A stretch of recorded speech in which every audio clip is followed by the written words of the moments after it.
Welcome to the Winning Edge Investments Podcast. Winning Edge Investments provides industry-leading horse racing and sports betting tips, ratings and education, enabling you to invest intelligently and treat your betting like a business.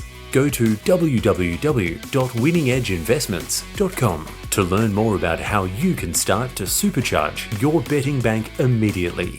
Treat your betting like a business and invest intelligently with Winning Edge Investments.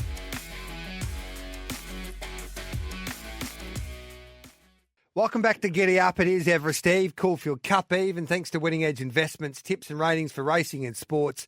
Let's welcome in Dean Evans on this Friday morning. Good morning to you, Dino.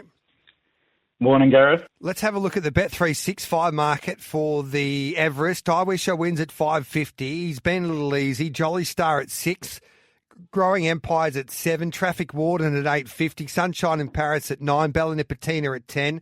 And then we go to Giga Kick at $13. Storm Boy at $13. Steffi Magnetica at $15. Then IME at $16. Private Eye at $26. And the outsider of the field is the filly, the slipper winner, Lady of Camelot, at 50-1. Dean Evans, who wins this year's Everest in your eyes? Yeah, look, I think we've spoken about it before, but one of the big elements, I think, in these big 1200s at Randwick, both the TJ Smith and the Everest, you combine them sort of over the last 12, 13 years, 19 races, 12 or 1/3 up and 5 or 1/4 up. Only a couple of horses have won second up, and none of them have managed to win first up. The other big element with these big 1200s is really the mares have really struggled. None have run a place in the Everest so far from 19 runners. I think the only mare that's on the TJ Smith the last 13 years was Black Caviar. So, there's a fair few horses in the market here, and that people are sort of keen on, like the likes of Steffi Magnetica and Sunshine in Paris, who are second up in mares. It makes it pretty tough, and Jolly Star, I think, is favourite at the moment. So, I think the way the track's going to play is really going to come into favour for a couple of horses. I Wish I Win. He's just been set for one race as prep. He's hit the line solidly at both runs at Moonee Valley.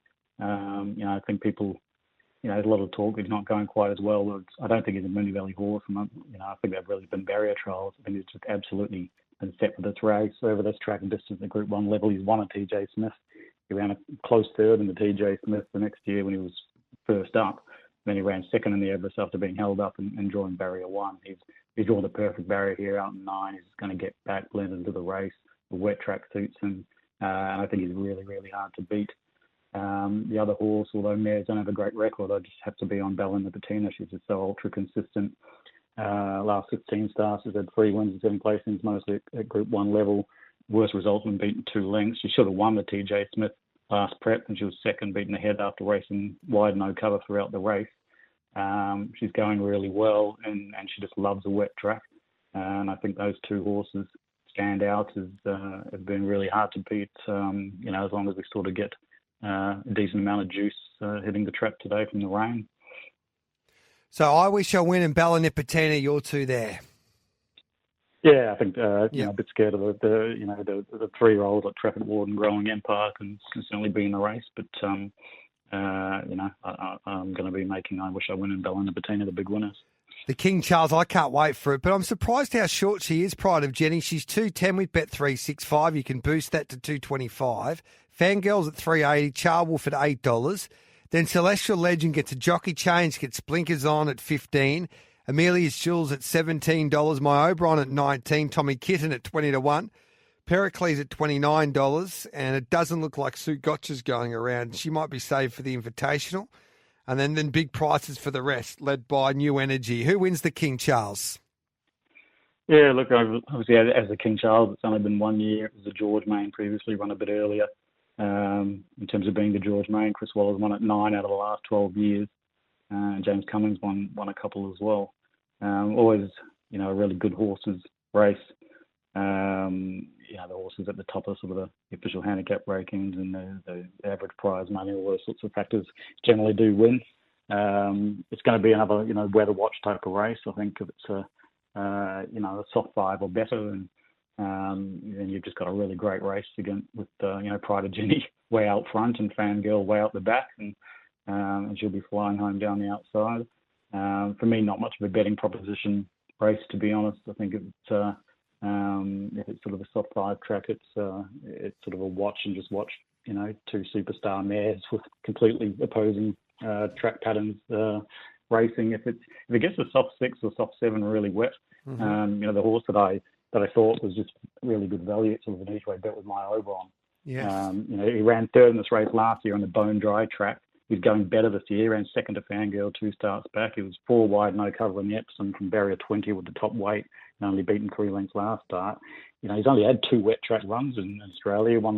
He won the Waterford Crystal Mile Group 2 by a length and a half, and he ran second, beating the nose in the Doncaster Handicap. If there were more, if he managed to find wet tracks and more races, he would have won a whole lot of Group 1s, I think, here. And a real wet track, I think it's certainly a big negative for Fangirl and even so for Pride of Jenny. So I'm sort of just hoping the rain teams down, and if we get a soft 6 or worse, then I'm actually just interested in backing Marlborough on each way. All right, then. So we'll keep an eye on how that track plays at Randwick with the rain there falling this morning. And then we'll go to Caulfield Cup Day. Buckaroos at 4.40 with Bet365. Alias at 7. Sardozi at 7. Land Legend at $8. Warmonger at 12.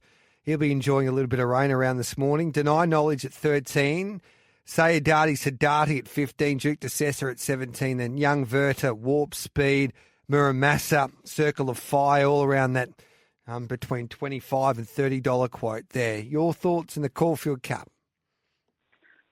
Yeah, look, it's sort of a race from a historical profiling perspective. That's, there's just a wide range of preps and days since the last start and ages and genders. It's a bit of everything.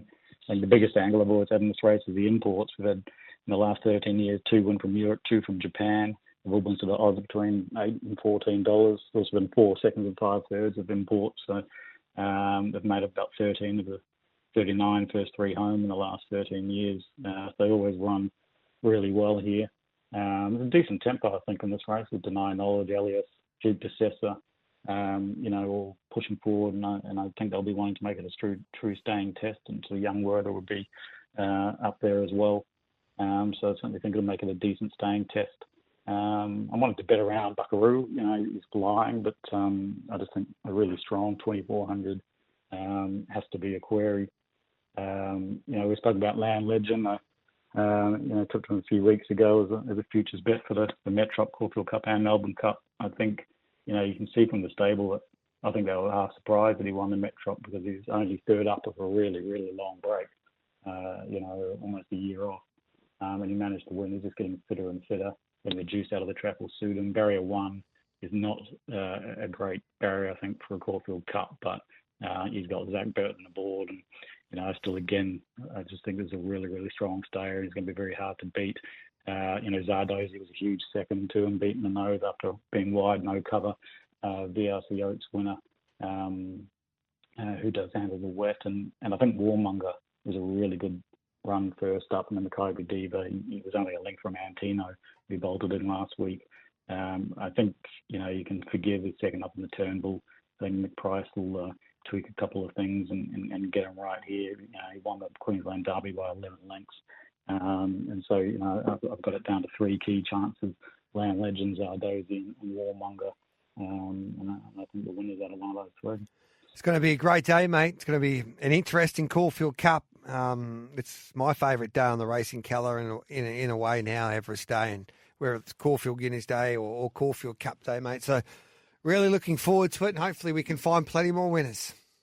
Yeah. Good luck to everyone. Cracker race day, and I hope everyone finds a winner. And SEN track listeners can go to Winning Edge Investments. You type in SEN, you get a 50% discount, lifetime discount. Which is backing, on your first membership. Backing a good winner, on your first membership. Plenty of racing and sports services, and I love speaking with the SEN members, and they seem to love the services. You're a good man. Thanks for that, mate. We appreciate your time. Cheers, Gareth. Always great to catch up with Dean Evans. Now, of course, this is Giddy Up on SEN Track, brought to you by Bet365, and it's one of the biggest weekends on the racing calendar. We all know that this weekend. And from this afternoon on Friday from 4 p.m. with Bet365, you'll get a 25% winnings boost on your fixed odds bet in all 3 major races, the Everest, the Caulfield Cup and the King Charles III Stakes. That's because it's never ordinary at Bet365, subject to availability. Eligible customers only. Terms and conditions apply. Imagine what you could be buying instead. For free and confidential support, visit gamblinghelponline.org.au. At Winning Edge Investments, our team of highly skilled expert analysts and full-time professional punters review the data, crunch the figures, assess the best betting opportunities, and deliver them to your phone via our app and your email inbox in real time so you profit.